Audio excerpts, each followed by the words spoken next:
9 दिन में 1 दिन अगर घर में ज्यादा बीमारी फैल रही हो, कोई ना कोई बीमार पड़ रहा हो, तो 1 लोटा पानी सुबह स्नान कर कर घर के चारों तरफ घुमाकर नीम के पेड़ के नीचे नवरात्र में डाल देना। महाराज 3 या 4 दिन लगेंगे, आराम लगना चालू हो जाएगा, घर से रोग दूर हो जाएगा।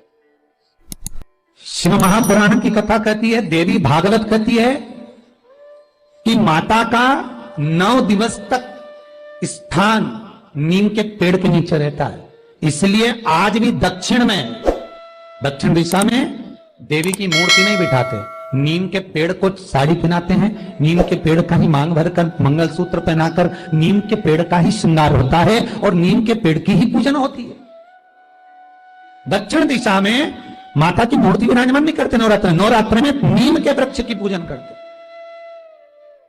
क्योंकि देवी भागवत में स्पष्ट कहा गया, नवरात्रि तक मां जगत जननी जगदम्बा 64 योगिनियों के साथ में नीम में विराजमान हो जाती।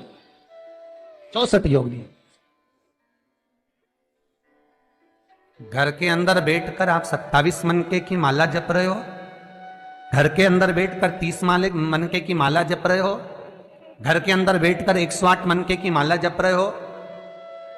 आप जितने भी मनके की माला घर के अंदर बैठ रहे हो और जप रहे हो, उसका पुण्य आपको प्राप्त होगा, मना नहीं है, मिलेगा। पर रुपये में से 54, रुपये में से कितना मिल रहा है? 54, 25%। वही माला आप किसी मंदिर में, देवालय में, तीर्थ में जप रहे हो, उसका पुण्य मिलेगा केवल आधा, 50%, मात्र 50। महाराज, वही माला आप यदि पीपल, आंवला, समी, बेलपत्र, इन वृक्ष के नीचे अगर आप एक माला को लेकर बैठे हो और बिना आसन के, समी के वृक्ष के नीचे आप कोई मंत्र जप रहे हो, कोई बेलपत्री के पेड़ के नीचे मंत्र जप रहे हो, कोई आंवले के पेड़ के नीचे मंत्र जप रहे हो, किसी पीपल के वृक्ष के नीचे मंत्र जप रहे हो, तो वहां आसन लगाने की जरूरत नहीं होती। बिना आसन के अगर आपने एक माला का 1 मन का भी अगर जपा है, शिव महापुराण कहती है, विष्णु पुराण कहती है कि 100% पुण्य आपके खाते में उस मंत्र का फल प्रदान कर देता है। उस मंत्र का शिव महापुराण की कथा, लिंग पुराण की कथा, विष्णु पुराण की कथा, पद्म पुराण की कथा कहती है कि किसी वृक्ष के नीचे, जिन वृक्षों का गुणगान हमारे शास्त्र करते हैं, जिन वृक्षों का गुणगान हमारी पुराणे करती हैं, उन वृक्ष के नीचे अगर एक मंत्र का मन का भी फेरा जाए तो उसका पुण्य हजारों गुना प्राप्त हो जाता, आप रूप प्राप्त होता अपने आप।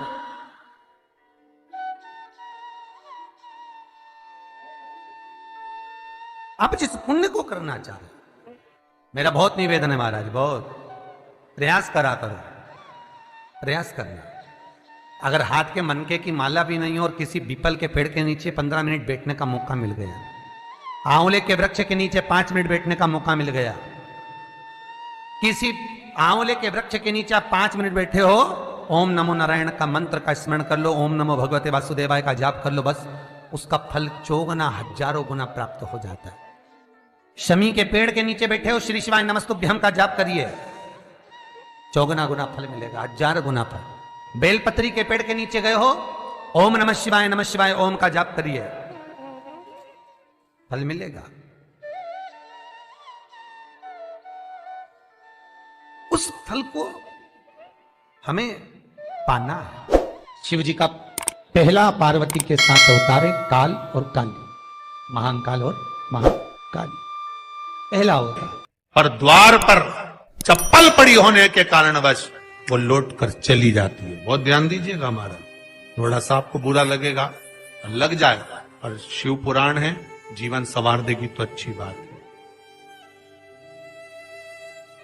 जीवन संवार दे तो अच्छी बात। मंदिर के द्वार पर हम जब चप्पल छोड़ते हैं, जिस मंदिर की चौखट पर चप्पल छोड़ी है, आप जितनी देर आराधना में लगे रहते हैं, उतनी देर तक आपकी चप्पल पर जितने लोग लांग कर जाते हैं, जितने लोग लांग कर प्रवेश करते हैं, उसका भी दुख आपके भाग्य में आता चले जाता है। ध्यान दीजिएगा जरा।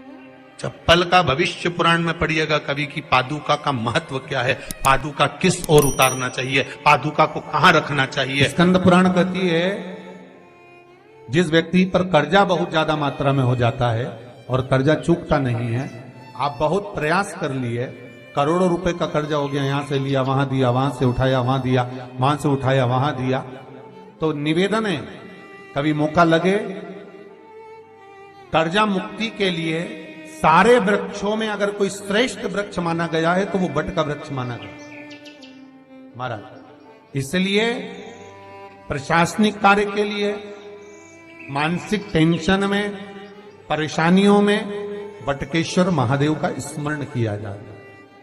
और यदि निवेदन करूंगा बहुत ज्यादा, यदि आपको कर्जा हो गया है, बहुत ज्यादा कर्जा हो गया और वो कर्जा चूक ही नहीं रहा, तो थोड़े दिन बड़ के पेड़ के नीचे आप बटकेश्वर महादेव के लिए 1 लोटा पानी, उसमें थोड़ा सा पिसा हुआ चावल पीस के गला लेना, चावल को और पीस लेना, पीस के उस पानी में मिला लेना और मिलाकर उसमें थोड़ी सी हल्दी पिसी हुई डालकर बटकेश्वर महादेव के नाम से बड़ के पेड़ के नीचे अपनी कामना कर कर जो कर्जा हुआ है उस कर्जे का भान देते हुए, स्मरण देते हुए छोड़ दीजिए।